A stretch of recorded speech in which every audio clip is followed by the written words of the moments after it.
But that's another way that they're trying to do this. But imagine that. So this COVID crisis is really crystallizing that. There are the people who will only listen to the fact check sites or only get their information from YouTube that's been pre-screened by the WHO or whatever, as YouTube eventually just becomes essentially another TV network. I mean, that's all it's becoming at this point. There's the people who get their information that way, but there are still independent voices like yours and like mine and like many people that we talk to on a regular basis that are still out there that you can find if you really try. And that that space for that independent thought is really the bugbear of this biosecurity paradigm. They can't allow that sort of actual debate to happen because we will demonstrate how they've been lying, and they've been lying since the beginning, and here's how we can document it this way and this way and this way, and look at this and look at Bill Gates and look at all the things he's associated with. We still have that space to do that.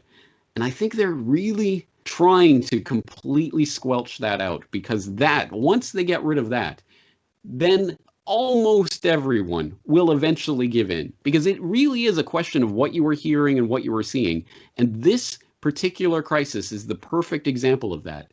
If you are listening to the media on a daily basis and they are reporting today there's so many millions of cases and so many hundreds of thousands of deaths, and they're reporting it every single day, and every story becomes about this crisis that's happening, and look at this, 37 new people tested positive today, and there's another person who died with COVID-19 today, of the COVID-19, with COVID, well, whatever, there's people dying left and right. When you hear that day after day after day after day, yes, it becomes in your mind the most important thing that's happening, even if it is not. So yes, I know it's been said before, but let's say it again. If they reported every single day on car accidents, every single day, 13 more people died today in car accidents on the roads, 7 more people died today, 42 people died today in a horrific accident, and blah, blah, blah. Every single day, if that was the only thing that they ever talked about, you better believe people would be all up in arms about road safety and what's going on. There's carnage on the streets, and there'd be people arguing you shouldn't be allowed to drive your car during this pandemic of car accidents and whatever.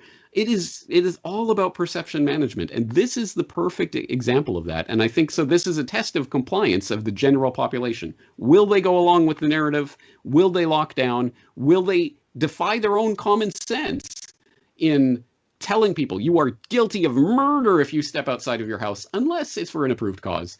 It's just a compliance test in every way, and unfortunately I think a lot of people have failed.